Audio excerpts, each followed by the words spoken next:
Hello. ഇന്ന് heart love എന്ന ബാനു മുഷ്താഖിൻ്റെ ഈ ഒരു പുസ്തകത്തെക്കുറിച്ച് ചില കാര്യങ്ങൾ സൂചിപ്പിക്കണമെന്ന് തോന്നി. Actually this is a collection of stories by Banu Mushtaq. She is a very senior writer and social activist from Karnataka, and she has received the International Booker Prize of 2025 for this book.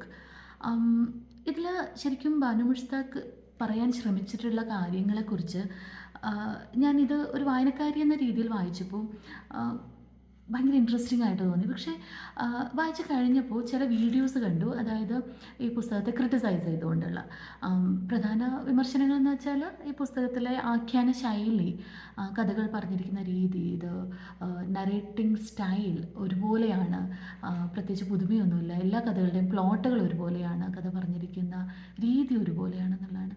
പക്ഷേ എനിക്ക് ഇതൊന്നും അത്ര വലിയ പ്രശ്നങ്ങളായി തോന്നുന്നില്ല. ഈ പുസ്തകം over rated ആണ്, book പ്രൈസിന് ശരിക്കും അർഹമാണോ എന്നൊക്കെ ചോദിക്കുന്നവരുണ്ട്. പക്ഷെ എനിക്ക് തോന്നുന്നത് ബാനു മുഷ്താഖ് തൻ്റെ ചുറ്റും കണ്ട ജീവിതങ്ങളുടെ വളരെ സത്യസന്ധമായ അവതരണമാണ് ഇതിലൊരു ഫിക്ഷൻ്റെ ഒരു മാധ്യമം, ഫിക്ഷൻ എന്നുള്ള ഒരു മീഡിയം ഉപയോഗിച്ചിട്ട്, ഫിക്ഷൻ്റെ സാധ്യതകൾ ഉപയോഗിച്ചിട്ട് ചെയ്തിട്ടുള്ളത്. ആൾ അനുഭവിച്ച് കടന്നു പോയിട്ടുള്ള സിറ്റുവേഷൻസ് അവിടെ റിഫ്ലക്റ്റ് ചെയ്തിട്ടുണ്ടാവാം, ആളുടെ മെമ്മറീസ്, ആയിട്ടുള്ള ചുറ്റും കണ്ട ജീവിതങ്ങൾ എല്ലാം അതിൽ വന്നിട്ടുണ്ടാവാം. എന്തൊക്കെയായാലും കർണാടകയിലെ മുസ്ലിം ഹൗസ് ഹോൾഡ്സിനെ ഇങ്ങനെ റെപ്രസെൻ്റ് ചെയ്യുന്ന, പ്രത്യേകിച്ച് മുസ്ലിം സ്ത്രീകളുടെ ജീവിതങ്ങളെ ഇങ്ങനെ പോർട്രേ ചെയ്യുന്ന അധിക കഥകളോ പുസ്തകങ്ങളോ ഒന്നും കണ്ടിട്ടില്ല.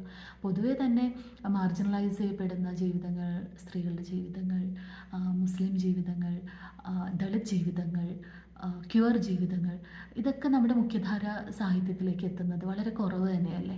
ആ ഒരൊറ്റ കാരണം കൊണ്ട് തന്നെ ഈ ഒരു പുസ്തകം വളരെ പ്രത്യേകതയുള്ളതായിട്ടും മികച്ചതായിട്ടും എനിക്ക് തോന്നിയിട്ടുണ്ട്. ഇതിന് ബുക്ക് പ്രൈസ് കിട്ടാനുള്ള കാരണവും ചിലപ്പോൾ അങ്ങനെയൊക്കെ തന്നെ ആയിരിക്കാം.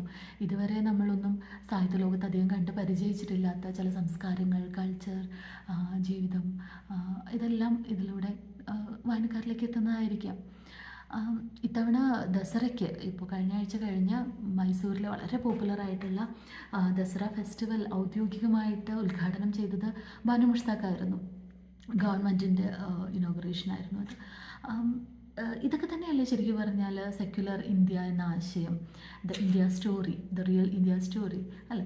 അതുകൊണ്ട് തന്നെ ചെറിയ ചെറിയ വിമർശനങ്ങളെയൊക്കെ ഉൾക്കൊണ്ടുകൊണ്ട് ഒരു സാഹിത്യ സൃഷ്ടിയും ഒരു ആർട്ട് ഫോമും ഒരാർട്ടും വിമർശനങ്ങൾക്ക് അതീതമല്ലല്ലോ.